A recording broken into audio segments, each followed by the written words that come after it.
Hello everyone, and welcome to True Colors, a show I like to do about true crime and my artwork, which is coloring based. Today we are finally doing it. We are finishing up the case of Israel Keys, the horrible serial killer who, honestly, the way he did things and how meticulous he was probably one of the most frightening out there. Of course, you can say that about a lot of them, but here we are. When I left you on episode 2, Israel had just strangled Samantha Koenig to death and hid her in a shed in his backyard and went with his daughter on a cruise to Mexico. If that tells you anything about the caliber of psychopath that this man is, that should. And we're at the point where he is being interrogated by the detectives from the FBI because he's been captured. And this will be the last, for sure, episode on Israel Keys. So let's crack into it and let's get started. So detective asked Keys at this point if he was worried that someone would find her body in the shed while he was away. And he told them no, he was very confident that they would never be able to tie him to her abduction, that he had been listening to them on the scanner and he already knew that they were hitting a lot of dead ends. And so Keys at this point also said, I want you to stop questioning my girlfriend, Kimberly. She had nothing to do with this. He tells him she had nothing to do with his crimes. And he wants the random searches of his home to stop. That if they wanted any information, he would give them whatever information they wanted. But if they wanted to search his house, they were going to need to get his permission. So not only is he cold and callous, he's trying to be in control. So he told officers that once he returned from his trip and he knew it was safe to begin doing so, he began taking apart the shed from the inside, and he burned whatever he could, including any clothing, the shoes that he had worn, her purse. The only thing of hers that he kept was the debit card and the cell phone. He removed Samantha from the cupboard, and her body was actually quite well preserved because of the low temperatures in February in Anchorage. So he took her out and he went and he purchased some makeup. And he decided that what he was going to do was he was going to take a photo because he needed proof of life for ransom if he was going to try and get ransom. And he took about 2 hours applying makeup to Samantha. But he decided that even given all of this, she didn't really quite seem like she was alive enough for a picture. So he used fishing line and clear tape to manipulate her face in ways to make her appear more alive. He said he used a newspaper from February 13th because it was a day that he knew he wasn't in Anchorage. And he used a Polaroid camera to take a picture. He typed up the note on a manual typewriter that he had purchased at Goodwill and used a photocopier to make a photocopy of the Polaroid to make it even a lower quality of a picture, hoping that they would believe she was still alive. That was when he put the items in the Ziploc bag and placed the note on the board. He used Samantha's phone to send a message to her father. Now, eventually, Keys would reveal the location of Samantha's body. After he had taken the picture, he had dismembered her and over the course of several days, he would pack out storage bins with parts of her body and dump them into the Matanuska Lake, which was about an hour away from Anchorage. And he would use a fishing shed that he had built ahead of time. And he told the detectives that he believed that doing it over several days and several trips would make him seem less suspicious, as it was really common for fishers to bring stuff with them when they would go ice fishing. Now, what gets me even more is not only did he do this and actually dump her body in the lake that way, but after he would dump what he had brought for that day, he would go fishing. And he actually caught fish, and he would bring the fish home and feed them to his family. He would feed it to his girlfriend and his daughter.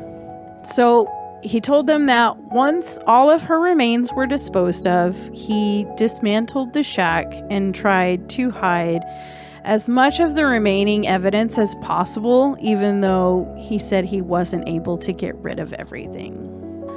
On April 2nd of 2012, a team of specialized divers did go down, and they were able to recover Samantha's remains. Between the confessions and the evidence that they retrieved, the FBI finally had enough evidence to charge Keyes with the murder of Samantha. Now, going back to the fact that they had a hunch that this wasn't the first time, they were really hoping that they could get him to open up about some of the other crimes. At one point, even asking Keyes if they thought he was a serial killer, to which Keyes responded, yes. He also implied a few times that there were more victims, so they wanted to do more interviews with him. Well, it came to a point that Keyes really needed help getting his attorney fired. So what the FBI did was they used that information to get kind of some leverage on him. They said if he would give them more information on other victims, they would help him navigate through the process of representing himself.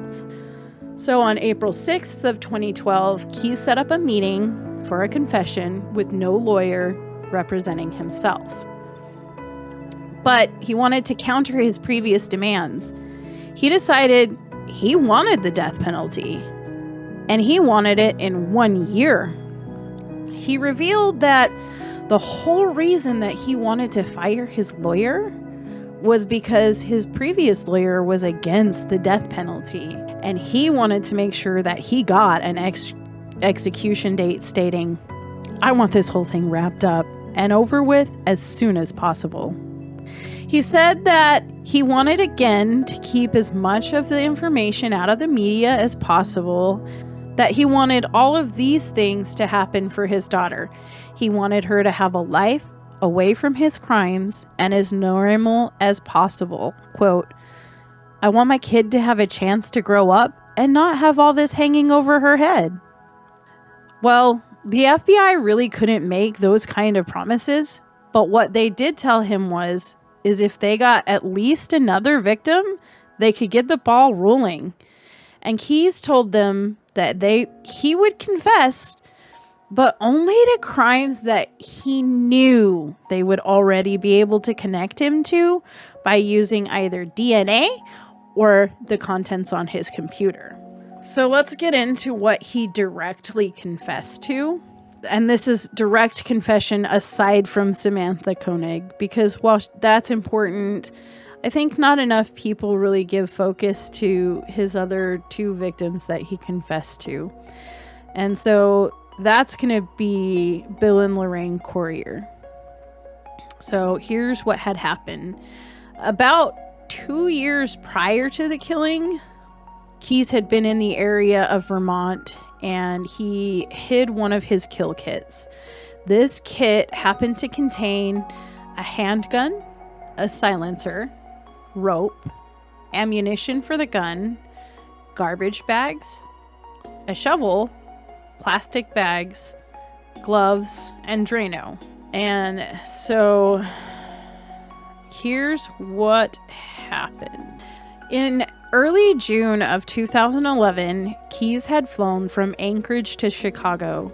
Now, he flew this flight, this whole trip, it was with the intention of going to murder someone. He rented a vehicle and he drove to his pre-chosen destination of Essex, Vermont. He booked himself a hotel and purchased a 3-day fishing license. Now, in order to keep up the pretense, in this 3 days, he did actually go fishing and he would eat the fish that he caught. And then somewhere in one of those fishing trips, he picked up that kill kit. Keyes said that he chose this house because there were no children, there were no dogs. It had an attached garage. And it appeared to have kind of a pretty decent layout. And he could figure out where everything was. He knew where the master bedroom was. And he just felt like he could move around really easily within the home. And from the look of the backyard, it probably was likely that it was an older couple's house. And this was the home of Bill and Lorraine Courier. Bill was 49 years old. And he was an animal care technician at the University of Vermont, and Lorraine was 55 and worked at Fletcher Allen Healthcare, and they were married. They were very well liked by the people around them, and just not anything ever bad was said about Bill and Lorraine. That was really the most amount of information I was able to look up on them. So the day that the murder happened, he kind of staked out the house for a little bit, watching the house, watching the neighbors. He noted a neighbor that would, frequently come outside to smoke, so he would have to wait until after, like that neighbor's smoke break or whatever. He was wearing all black and had on a mask. He had a headlamp. And when he got the opportunity, he went in and he cut the phone line. And then he entered the home by a ventilation fan in the garage. And then once he was in the garage, he broke a window on the garage door, and that allowed him to gain access into the main part of the home. He confirmed there was indeed a couple inside, and that was when he woke them up. He bound them both with zip ties, and he searched the house for anything that might be of use to him. Antiques, watches, rings, jewelry, stuff like that. He got what he wanted, and he then led them into their own car. And he drove them out to an abandoned farmhouse. And the farmhouse was actually a place that he had also, ahead of time decided that he was going to use. So he had gone out and found this farmhouse, decided that it would be perfect. They arrived at the farmhouse, and when they got there, Keyes took Bill out of the car, and he took him down into the basement of the farmhouse.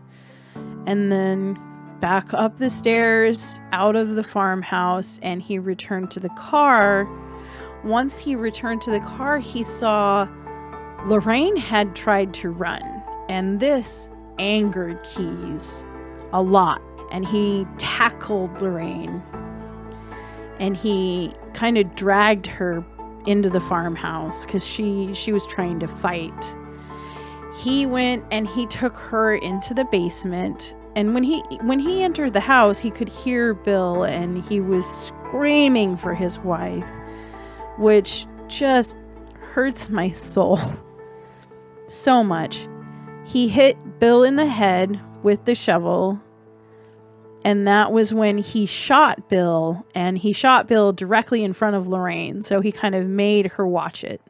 And then he sexually assaulted Lorraine, And after he sexually assaulted Lorraine, he strangled her to death. He did kind of scoot the bodies over into a corner of the basement, and he piled a bunch of stuff up on top of them, but it was starting to get light outside and he needed to leave. So he said he kind of left and rushed out of the house, leaving kind of crucial evidence behind. The bodies, the bullet shells. He said he did splash some of the Drano on them, but he didn't think that it would do much. But, he said specifically he left those bullet shells, which was why he was so sure that the FBI would be able to connect him with those crimes and why he was willing to talk about it. But what Keyes didn't know is that Farmhouse had been condemned, and it had been condemned a while ago, and it was due to be demolished. So just a few days after Keyes had murdered Bill and Lorraine in that farmhouse, it was demolished. So they demolished this house, and all of the rubble was taken away, including Bill and Lorraine's bodies. And although the FBI searched, Bill and Lorraine were never able to be located.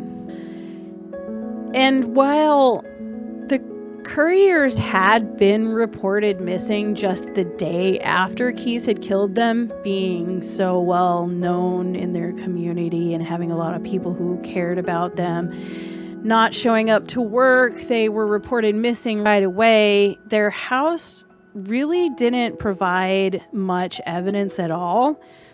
Their car was located at a strip mall, abandoned, and a witness had come forward saying they had seen a white male with long brown hair driving the car. Keyes really hadn't been worried at all because the sketch that the witness provided didn't really resemble him very much at all.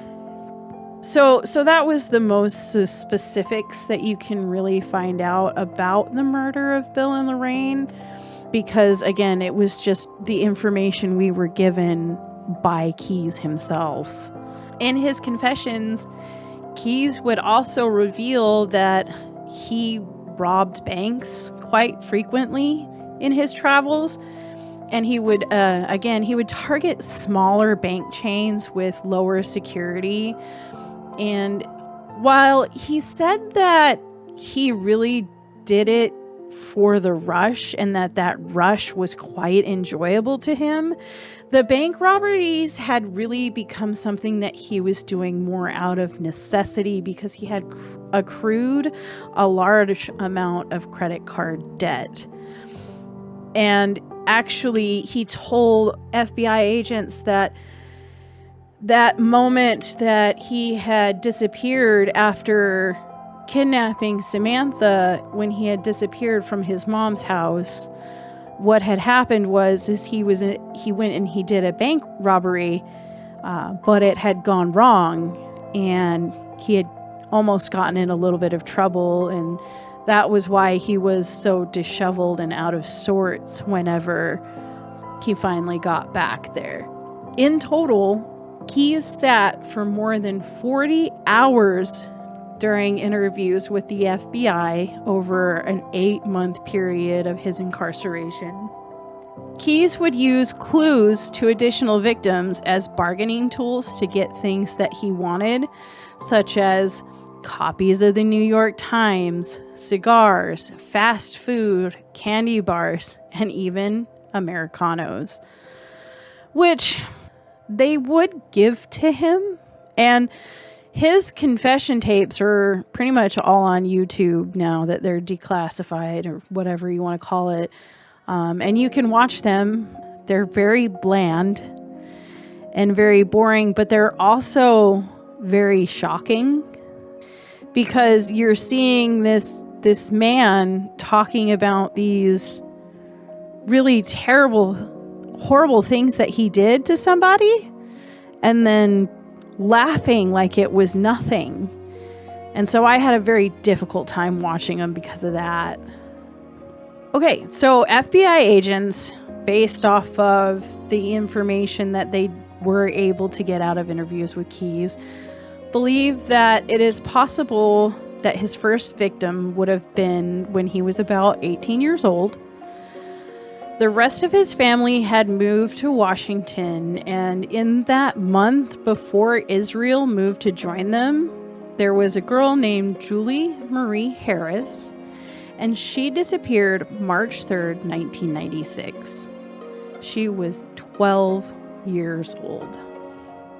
She was a Special Olympics athlete who had 2 prosthetic legs, and she had vanished while waiting for a ride to church. Decades later, one of Julie's friends, when they interview her, said she remembered seeing Keyes with Julie having a conversation with her at the pool where she liked to swim and did so very often. This friend told detectives later that Julie had given Keyes her address and phone number. Just a few months after Julie's disappearance, her prosthetics were found at the mouth of the Colville River, and her remains were found about a year after her disappearance. No forensic evidence was ever recovered in the case, and it went cold. And while they weren't able to directly tie Keyes to the case, and he never admitted to committing it, he did acknowledge that he was aware of the case and kind of gave investigators visual clues that said that he really knew more than what he was telling them. Now, around this time, there was also a double murder in Colville. 12-year-old Cassie Emerson had been abducted June 27th, 1996. And it was believed that she was taken from her trailer home, which was burnt down with her deceased mother, Marlene Emerson, inside. Cassie's remains were discovered 5 miles away from her home in a wooded area that's regularly used for logging. Due to the similarities between the 2 cases, authorities at the time determined that they were tied together and the same person had committed these crimes. Now, after Israel moved from that area, no other similar crimes were committed. And he also told agents that the very first time he committed arson, it was a trailer home. So, again, while they can't 100% say for certain, yes, this was Israel that did it, he was there. He admitted his first arson was a trailer home, and we all know he's completely capable. So those are three of his believed crimes. But unfortunately, we won't know for certain. Now, Israel also claimed to have murdered 4 people in Washington. He never identified them, and he never gave a lot of information about it. He was always really, really vague about the information. But he said the first was a couple in the early 2000s, and he said he murdered them and he buried them somewhere in Washington. But he refused to give any further information other than somewhere in Washington to an unidentified couple. And so, it's really kind of frustrating because I'm sure there's a family out there that would just love to know that they can put their family member to rest. But alas, here we are. No more information than that. He said he had also killed 2 additional victims aside from that couple in 2005 and one in 2006. And he told agents that one of them could possibly be found in Lake Crescent, but it was unlikely that they would ever find them because of how deep it was. Keyes had purchased a boat and used it to dispose of at least one, but maybe more of his victims. But again, he refused to give any details to confirm that. In 2006, Keyes' cell phone records placed him in the area of a high-profile murder case near Pinnacle Lake on the Snohomish County Trail. A mother and a daughter, Mary Cooper and Susanna Stoughton, were hiking when they were shot and died on the trail.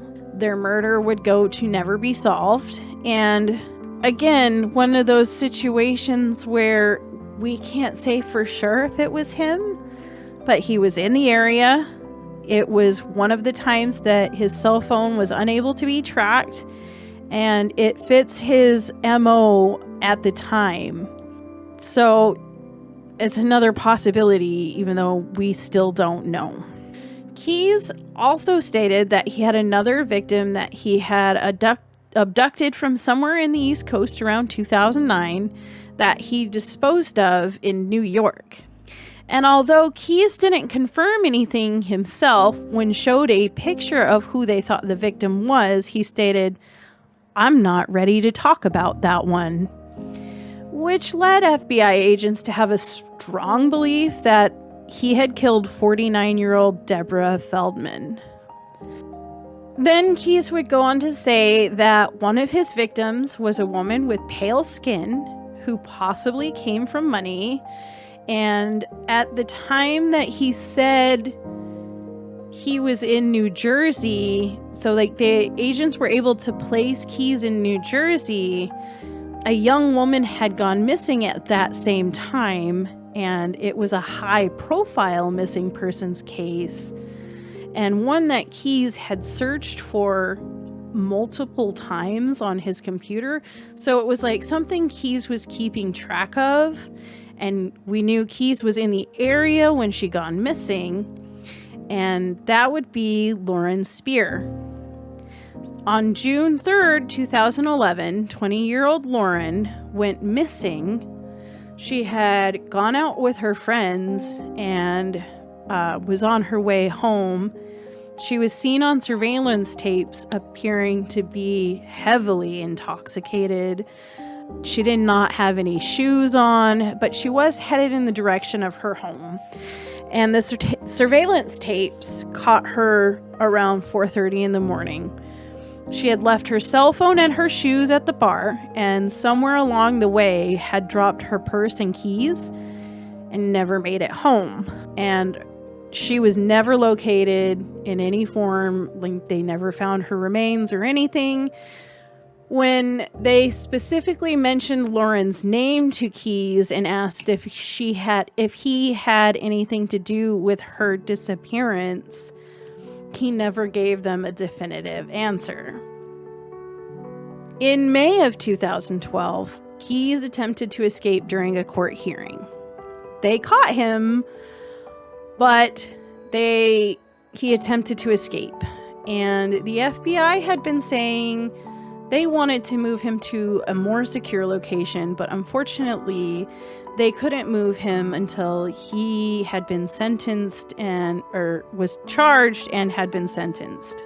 The FBI wanted to move him because they didn't really feel like the officers in Anchorage understood kind of just how dangerous he was, both to himself and others around him. And he was supposed to be monitored during all hours of the day by armed guards. He was supposed to have frequent check-ins. He wasn't supposed to have anything that had a sharp edge or anything that he could use to hurt himself with, but yet he was given a pencil. He was able to work that pencil down with his teeth into a tool that he could use to pick locks. And it was that pencil that he made into a tool that he used to pick the handcuffs and leg irons, along with some plastic wrap that he had been saving from his meals to make a rope. They also found that he had been saving all of his pieces of dental floss that he had been being given daily, and plastic wrap and man-made lockpick were, like I said, the things that made it to where he was almost able to escape. Now, despite this and all of the warnings from the FBI, Anchorage Corrections didn't take any necessary precautions that the FBI had outlined. And even after the attempted escape, nothing was changed.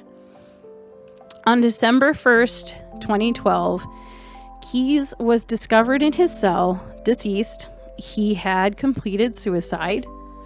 He had somehow managed to get a razor blade back into his cell and had been left unsupervised for several hours.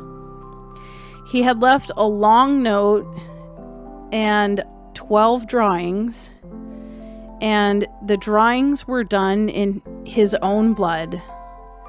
11 of those drawings were skulls, and one was a pentagram. And on one of the skulls, the phrase, "We are one," was written on the bottom. And so this pictures of the 11 skulls and the one pentagram tied together are what really gave the FBI the belief that there were 12 murders. But again, he's gone, so we'll never get that full confession. We'll never know 100% who he hurt.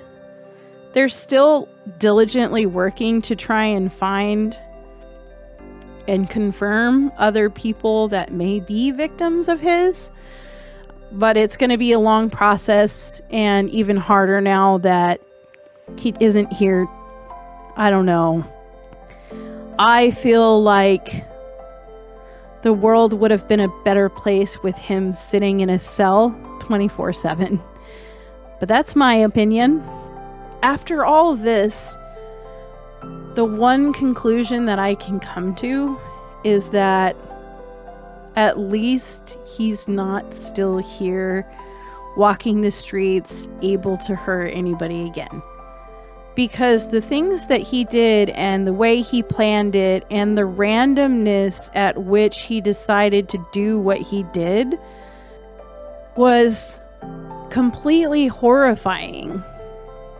And I hope that the world never finds another person like him again in it. Although murder happens around us every day. Yeah, so I guess that's gonna be it. Everyone, thank you so much for sitting with me. I can't wait until we discuss our next case, which I haven't even picked out yet. Naughty, naughty. Anyways, don't forget to hit that subscribe button.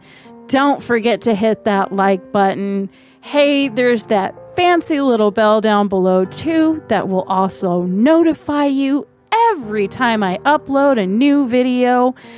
And in case you're curious, you can watch me be bad at games on Twitch at that link below. Take care, everyone, and goodbye.